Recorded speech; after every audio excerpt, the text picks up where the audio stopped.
Hallelujah અમારા વહાલા ભાઈ બહેનો, પરમેશ્વરનું વચન આપણે સાંભળીએ. હસાયા પ્રબોધકનું પુસ્તક તેનું 60 અધ્યાય પહેલેથી આપણે 3 કલમ સુધી સાંભળીએ. પરમેશ્વરનું વચન કહે છે, ઉઠ, પ્રકાશિત થા, કેમ કે તારો પ્રકાશ આવ્યો છે ને યહોવાનો મહિમા તારા પર ઉગ્યો છે. બીજી કલમ કહે છે, જુઓ, અંધકાર પૃથ્વીને તથા ઘોર અંધકાર લોકોને ઢાંકશે, પણ યહોવા તારા પર ઉગ્યો છે ને તેનો મહિમા તારા પર દેખાશે. ત્રીજી કલમ કહે છે, જુઓ, તારા પ્રકાશ ભણી તથા રાજાઓ તારા ઉદયના તેજ ભણી ચાલ્યા આવશે, એવું પરમેશ્વરનું વચન કહે છે. માટે આપણે પ્રભુ યેસુ પર વિશ્વાસ કરીએ.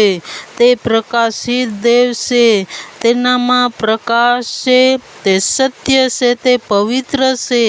જ્યારે તેનો પ્રકાશ આપણા પર આવે છે ત્યારે તે આપણને પણ પવિત્ર બનાવી દે છે. મારા વહાલા ભાઈ બહેનો, આપણે તેના પ્રકાશમાં ચાલીએ, તેની શાંતિમાં ચાલીએ.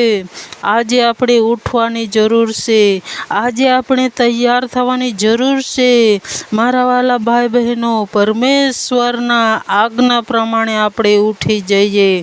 આપણે આજે ઉઠી જઈએ. તે આવ્યો હતો અને ફરી આવનાર છે. તે આવે તે પહેલાં આપણે પ્રકાશિત થઈએ, આપણે શુદ્ધ થઈએ, આપણે પવિત્ર થઈએ, એના ઉદયની તેજ ભણી આપણે વળીએ.